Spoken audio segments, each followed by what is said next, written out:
Assalamualaikum warahmatullahi wabarakatuh. Saya Muhammad Farul Rozi, NIM T 2018-1152 akan menjelaskan terkait dengan review paper saya. Judul paper: Radikalisasi Gerakan Jamaah Ansharut Tauhid atau bisa disingkat dengan JAT dan Pengaruh ISIS di Indonesia. Penulis Asman Abdullah, akreditasi Sinta 3. Identitas penerbit yaitu Jurnal Sosiologi Reflektif volume 12 nomor 2 terbitan 2018. Selanjutnya yaitu latar belakang.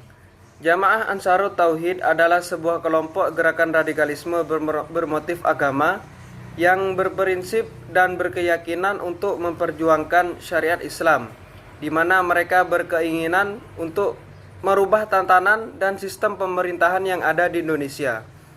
Ketika ada aksi bela Islam yang terjadi pada kasus Ahok, JAT juga berpartisipasi di dalamnya.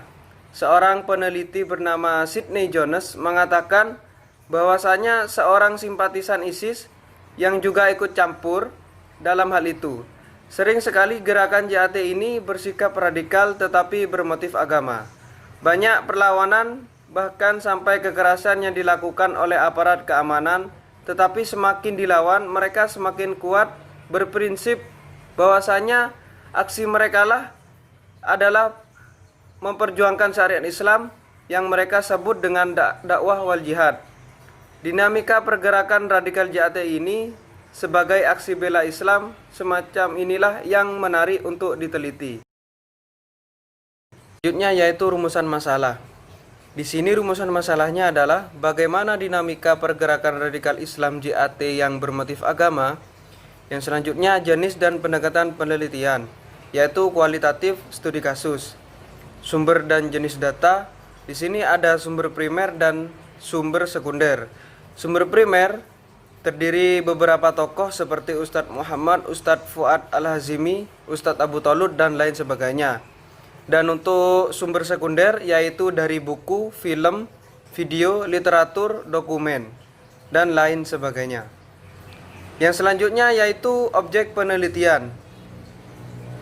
Objek penelitiannya adalah gerakan Jamaah Ansharut Tauhid di Solo. Teknik pengumpulan datanya yaitu dengan wawancara dan observasi. Selanjutnya yaitu teknik analisis data. Teknik analisis data di sini data deskriptif. Dan untuk teori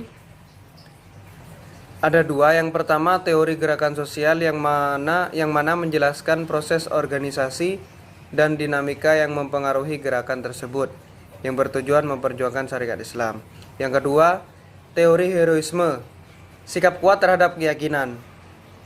Selanjutnya, temuan lapangan. Dalam waktu singkat, JAT cepat mendapatkan dukungan di beberapa wilayah, mulai dari Sumatera, Medan, dan Bima. Juga JAT mengalami persilangan ide gerakan dari Jamaah Islamiyah yang bersinggungan dengan gerakan radikal Islam Timur Tengah.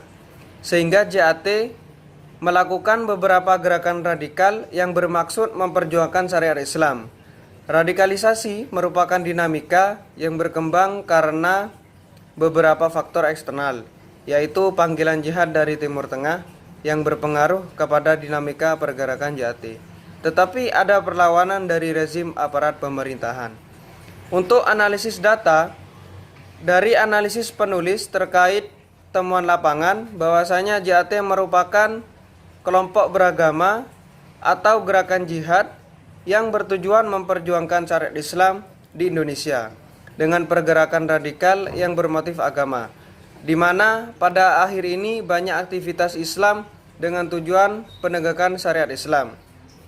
Terkait review paper, yang pertama di sini ada kritik analisis data. Kritik dan analisis data penulis bahwasanya kurang setuju terhadap pola pergerakan dari JAT dan pemerintahan yang terkadang melakukan kekerasan. Tetapi hal tersebut malah membuat kelompok pergerakan ini semakin kuat dan teguh atas apa yang dilakukan oleh rezim terhadap kelompok ini.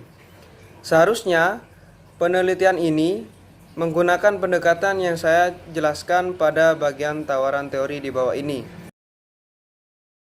Untuk tawaran teori, Di sini saya menawarkan sebuah teori yang terdapat pada buku Taules bab 16 tentang masalah dalam keagamaan, di mana tugas dari psikologi agama adalah mengkaji sikap-sikap toleransi dan intoleran, yang mana kelompok JAT ini adalah intoleran. JAT adalah kelompok yang intoleransi terhadap rezim pemerintahan. Di sini bisa dikaji dengan psikologi agama dan mempertimbangkan kemungkinan-kemungkinan dan gagasan-gagasan untuk melawan tanpa ada kekerasan yang dilakukan pemerintah. Sekian, mungkin cukup itu yang dapat saya sampaikan terkait dengan review paper saya. Kurang lebihnya mohon maaf. Wassalamualaikum warahmatullahi wabarakatuh.